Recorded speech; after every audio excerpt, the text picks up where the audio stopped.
आप सभी का स्वागत है हमारे यूट्यूब चैनल में।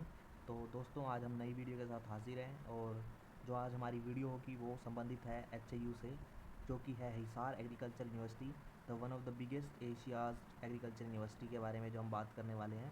तो दोस्तों, आप सभी इसके बारे में ज़रूर जानते होंगे, अगर नहीं जानते होंगे तो आज हम आपको इसकी कंप्लीट इन्फॉर्मेशन देंगे। साथ ही साथ हम आपको ये भी बताएंगे कि इसमें आपका एडमिशन लेने का क्या प्रोसेस रहेगा। तो जो भी बच्चे तैयारी कर रहे हैं, बीएससी एग्रीकल्चर करना चाहते हैं, तो उन सभी के लिए बहुत ही सुनहरा मौका है एचयू में जाने का। और अभी हाल फिलहाल में ही एचयू के फॉर्म भी निकलने वाले हैं, तो आपके लिए बहुत ही सुनहरा मौका होगा। तो हम आपको जितनी ज़्यादा जानकारी दे सकें तो हम पूरी कोशिश करेंगे कि इस वीडियो में आपको कंप्लीट इन्फॉर्मेशन दें। तो दोस्तों, इसी के साथ हम अगर आपको बताएं तो जो है एडमिशन प्रोसेस हमने आपको भी बताया कि स्टार्ट हो चुके हैं एचयू में। तो उसी से रिलेटेड देखिए 2025-26 के एडमिशन बहुत ही जल्दी स्टार्ट होने वाले हैं एचयू के अंदर। और जो है यूजी बच्चे जो हैं और पीजी दोनों के लिए एडमिशन बहुत ही जल्दी स्टार्ट होने वाले हैं। तो दोस्तों, बात करें यूनिवर्सिटी के जो हैं हमारे वाइस चांसलर के बारे में, तो ये हैं डॉक्टर BR खम्बोज जी, जो कि हमारे काफ़ी टाइम से वीसी चल रहे हैं और बहुत ही अच्छा काम कर रहे हैं। और ये हमारे एचयू के वाइस चांसलर हैं, present vice chancellor of the HU. तो यहाँ पर हमने वाइस चांसलर के बारे में जाना। तो दोस्तों, अब हम जानते हैं एचयू की रैंकिंग के बारे में। जो हमने देखा कि HU one of the top agriculture university क्यों मानी जाती है, तो उसके लिए आप ये डाटा देख सकते हैं। ये NIRF रैंकिंग है, जो कि ओल्ड एग्रीकल्चर यूनिवर्सिटी की जितनी भी यूनिवर्सिटी है इसमें इंक्लूडेड होती है, और हमें पता लगता है इससे कि कौन सी यूनिवर्सिटी कहाँ पर स्टैंड कर रही है। तो इस लिस्ट में आप देख सकते हैं कि टॉप यूनिवर्सिटी में हरियाणा की तो 2 यूनिवर्सिटी शामिल हैं, जो कि फर्स्ट सेकंड नंबर पर आप देख सकते हैं कि NDRI करनाल, जो कि करनाल में है, और यहाँ पर बीटेक आप कर सकते हैं डेयरी टेक्नोलॉजी में, वो सेकंड नंबर पे। और हमारी एचयू हिसार एग्रीकल्चर यूनिवर्सिटी 7वें नंबर पे है, जिसकी NIRF रैंकिंग 7 है, और it is one of the top university in the India. तो इससे आप अंदाज़ा लगा सकते हैं कि एचयू कितनी अच्छी यूनिवर्सिटी है। और इस बार एचयू की रैंकिंग जो है वो थोड़ी कम हो गई है, पिछली बार ये थोड़ी ज़्यादा थी, पर कोई बात नहीं। आप एचयू धीरे धीरे इंप्रूवमेंट कर रहा है और ये आपको रैंकिंग आने वाले सालों में बढ़ती भी दिखेगी, आने वाले दिनों में। तो दोस्तों, हम बात कर लें कि जो हमारा एचयू है वो कितना पुराना है। तो जो एचयू है इसकी आपको थोड़ी सी हिस्ट्री बताएं तो आपको पता लगेगा कि जो हमारा एचयू है पहले पीएयू के साथ मर्ज था। जो पीएयू है, पीएयू लुधियाना में स्थित है, जो कि पंजाब एग्रीकल्चर यूनिवर्सिटी है। और जो हमारा हिसार यूनिवर्सिटी है वो 1970 2 फरवरी को वहाँ से अलग हो गया था, और अब ये एक इंडिविजुअल अपनी स्टेट यूनिवर्सिटी बन चुका है।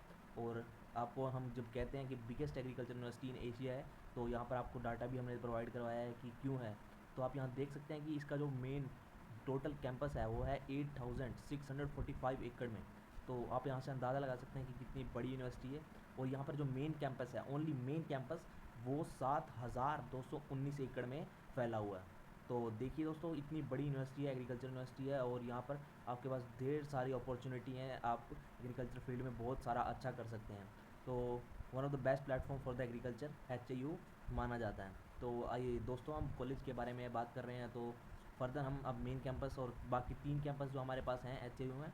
First of all main campus, जो कि हिसार में स्थित है, जो और सेकंड वन है बावल में, जहाँ पर यूजी पीजी और बच्चे जो यूजी और पीजी दोनों रहते हैं। और तीसरा जो हमारा कैंपस है वो है कोल में। तो दोस्तों, आगे करके इन सब के बारे में हम बात करते हैं। तो सबसे पहले बात करते हैं our main campus, that is in the Hisar, जिसके हमारे जो डीन सर हैं डॉक्टर SK पहूजा जी। तो आप देख सकते हैं कि यहाँ पर हिसार में डिफरेंट टाइप ऑफ कोर्सेज आपको अवेलेबल हैं, क्योंकि ये मेन कैंपस है तो बहुत ही सुंदर और शानदार बना हुआ है। तो मेन कैंपस के बारे में आप अगर खुद जाके आप वहाँ से विज़िट करेंगे तो आपको बहुत सारी अच्छी देखने को मिलेगा व्यू, आपको हरियाली हरियाली वहाँ पर देखने को मिलेगी। तो आप ज़रूर एक बार विज़िट कीजिएगा। एंड नेक्स्ट हम बात करते हैं कॉलेज ऑफ एग्रीकल्चर कोल के बारे में, जो कि हमारा करनाल में स्थित है। तो यहाँ पर आप देख सकते हैं कि यूजी और पीजी दोनों कोर्स प्रोवाइड किए जाते हैं, और बहुत सारे बच्चे यहाँ पर भी अपनी रिसर्च है वो यहाँ पर करते हैं, जो है MSc और PhD कर रहे हैं बच्चे, और यहाँ पर साथ ही साथ यूजी कोर्सेज भी चलाए जाते हैं।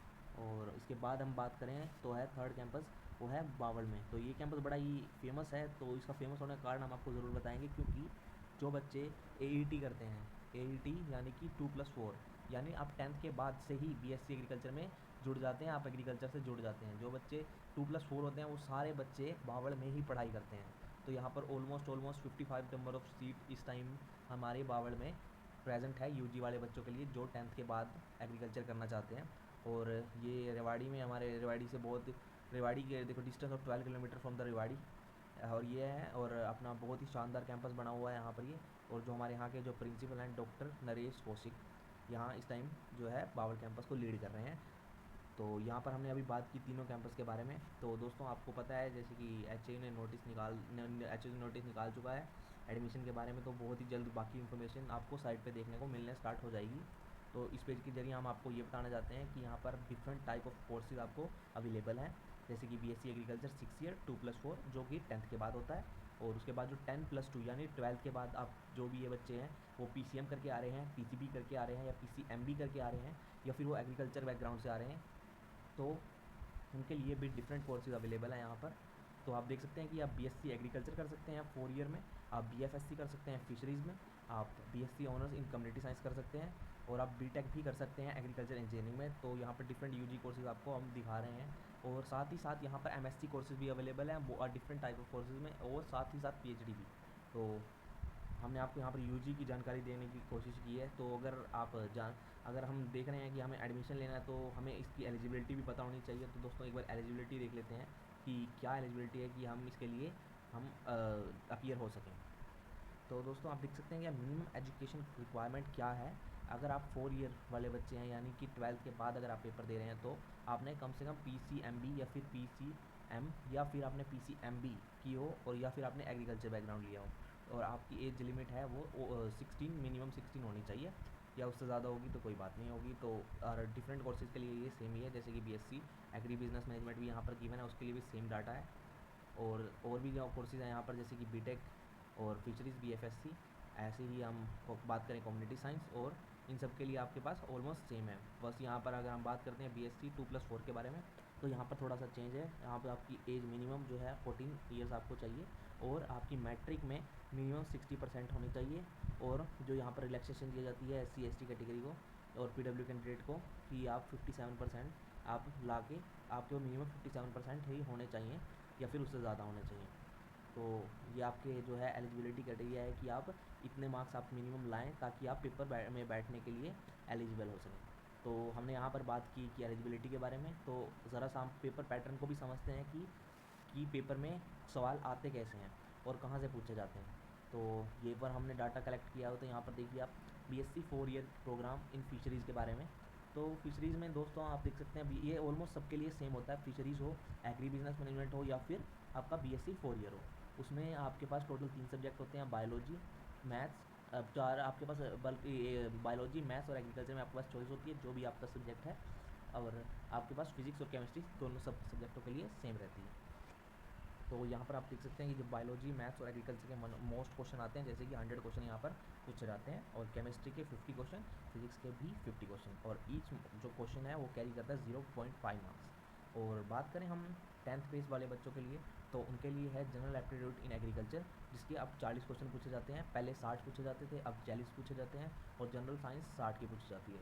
तो आपको थोड़ी जानकारी दे दें कि ये डाटा है जो बहुत पुराना है, अभी साइट पे कुछ सिलेबस अपडेट भी हुआ है, तो आप एक बार वहाँ से चेक करें, क्रॉस चेक ज़रूर करेंगे, क्योंकि अब हमारे पास सोशल साइंस, मैथ्स, इंग्लिश से भी क्वेश्चन और हिंदी से भी क्वेश्चन आना स्टार्ट होंगे। तो यहाँ पर आपको ऐसा है कि साइंस का जो मार्जिन है वो धीरे धीरे थोड़ा थोड़ा घटाया जा रहा है यूनिवर्सिटी के द्वारा। तो यूनिवर्सिटी के लिए अच्छी पहल है, पर अगर आपको सिलेक्शन चाहिए 10th बेस पर, तो आपको एग्रीकल्चर पर आपकी कमांड बहुत अच्छी होनी चाहिए। अगर आपको चाहिए कि आप एडमिशन लेना चाहते हैं 2+4 कोर्स में, तो एग्रीकल्चर पे आपको बहुत अच्छी कमांड रखनी होगी, तभी जाकर आपका सिलेक्शन होगा और आप BSc एग्रीकल्चर की डिग्री में परस्यू कर पाएंगे। तो ये बात रही हमारी दोस्तों कि कितने टाइप के क्वेश्चन आते हैं और कितने मार्क्स के होंगे। तो अगर हमने इतना देखा है तो इसके बाद हम ये भी देख लेते हैं कि हमारे पास सीट्स कितनी अवेलेबल हैं दोनों और तीनों कैंपस में, कि हमारे पास ईच कैंपस में कितनी सीट्स हर एक डिग्री के लिए अवेलेबल है। तो ये देखिए डाटा के हिसाब से दोस्तों आप देख सकते हैं कि जो BSc एग्रीकल्चर 4 ईयर वाले बच्चे हैं उनके लिए आपको हर एक तीनों ही आपके पास कैंपस में आपके पास सीट अवेलेबल है। और यहाँ पर देखिए 135 सीट हमारे पास हिसार कैंपस में अवेलेबल है, कोल कैंपस में भी हमारे पास 37 सीट है, और बावल कैंपस भी हमारे पास 25 सीट है। तो इसमें से आपके पास देख सकते हैं कि ICR की भी सीट उन्होंने रिजर्व करके रखी है। ICR का अगर आपको नहीं पता है किसी को, तो हम आपको जानकारी दे दें कि ICR जो है एक समूह है जहाँ पर सारे एग्रीकल्चर कॉलेज को मेंटेन किया जाता है, एक बड़ी संस्था है ICR, और उसके अंडर आपके पास डिफरेंट टाइप ऑफ कॉलेज आते हैं। तो जो बच्चे ICR से सिलेक्ट होकर आते हैं उनका जो अलग टेस्ट होता है, तो वो डिफरेंट टाइप ऑफ कॉलेजेस में जाते हैं और उनके लिए थोड़ी थोड़ी सीटें हर एक एग्रीकल्चर यूनिवर्सिटी यानी स्टेट यूनिवर्सिटी में रिजर्व होती हैं। तो ऐसे ही एच ने भी सीट रिजर्व की हुई हैं। तो आप देख सकते हैं यहाँ पर 27 एक अच्छा खासा नंबर एच ने भी रिजर्व किया हुआ है हिसार कैंपस में, और कोड कैंपस में भी 7 सीटें, और बावड़ कैंपस में भी 5 सीटें रिजर्व की हुई हैं ICR के बच्चों के लिए BSc एग्रीकल्चर में। और वहीं बात करें दोस्तों हम 2+4 वाले प्रोग्राम के लिए, तो यहाँ पर 40 सीटें जो कि अब बढ़ा दी गई हैं, वैसे यूनिवर्सिटी के द्वारा वो 55 कर दी गई हैं। तो 55 सीटें आप देख सकते हैं कि अवेलेबल हैं बच्चों के लिए जो बच्चे 10th बेस पर एडमिशन लेना चाहते हैं। और वहीं डिफरेंट कोर्सेज और भी जो हमारे पास हैं, जैसे कि कॉलेज ऑफ फिशरी साइंस, उसमें 20 सीट्स आपके पास हैं। बीटेक इन एग्रीकल्चर इंजीनियरिंग में आपके पास 41 सीट्स अवेलेबल हैं। और वहीं जो आपके पास है कम्युनिटी साइंस में एक बहुत अच्छा खासा नंबर यानी 108 सीटें आपके पास अवेलेबल हैं। तो दोस्तों ये आपकी जो है सीट मैट्रिक्स है कि कैसे हमारी सीट जो है डिवाइडेड है डिफरेंट टाइप ऑफ कॉलेज में। तो इसी के साथ दोस्तों हम अपनी वीडियो को ख़त्म करते हैं। होप आपको ये वीडियो पसंद आएगी और आपको इससे काफ़ी जानकारी मिलेगी। तो दोस्तों आप अब HAU के फॉर्म बहुत ही जल्दी निकलने वाले हैं, तो आप सभी साइट पर ध्यान रखें कि अगर जो भी बच्चे BSc एग्रीकल्चर में अपना फ्यूचर सिक्योर करना चाहते हैं वो ज़रूर इस टेस्ट को दें। HAU के जो टेस्ट होंगे CET और AET और जो भी फर्दर कोर्सेज हैं, ताकि आप भी अपना जो है अपनी ड्रीम कॉलेज से आप ड्रीम डिग्री कर सकें। और होप आपको ये वीडियो बहुत अच्छी लगी होगी और हमने अपनी कंप्लीट नॉलेज इसमें डाली है ताकि आपको एक एक जानकारी पता लग सके। और फिर भी अगर आपको कोई डाउट आता है तो आप हमें कमेंट सेक्शन में आप कमेंट लिख सकते हैं, हम उसका रिप्लाई करने का ज़रूर कोशिश करेंगे। थैंक यू सो मच दोस्तों, थैंक यू फॉर वॉचिंग।